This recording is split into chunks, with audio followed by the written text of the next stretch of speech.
तारीख 1वां महीना 2025 100 दिन खवानदगी मुहिम 6वां हफ्ता है ये। और 6वीं और 7वीं जमात की सरगर्मियां हैं। पकवान का तज्जिया बोल के इसका प्रोग्राम है। आयशा, अब तुम बोलो, तुम्हारे अम्मी का शुक्रिया अदा करो। अस्सलामुअलैकुम। दुनिया की हर चीज़ से प्यारी है मुझको मेरी माँ। दुनिया की हर चीज़ से प्यारी है मुझको मेरी माँ। कोई मेरे दुख को समझे ना समझे, पर समझती है मेरी हर दुख को मेरी माँ। पर समझती है मेरे हर दुख को मेरी माँ।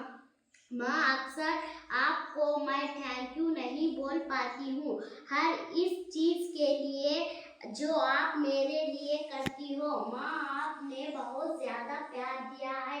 इस भीड़ भरी दुनिया में बहुत से दोस्त हैं मेरे, पर जब भी सुकून की तलाश होती है तो वो तुमसे मिलता है। मैंने हमेशा आपको कॉम्प्रोमाइज़ करते हुए देखा है। सुबह सबसे जल्दी उठना और अपने रोज़ाना कामों में खुद को भूल कर ख्याल रखना, सबकी देखभाल में लग जाना और रात को सबसे देर सोना। माँ, आपके बिना तो मैं कुछ भी नहीं हूँ। आपकी ये बेटी आपकी मेहनत को फजूल नहीं जाने देगी।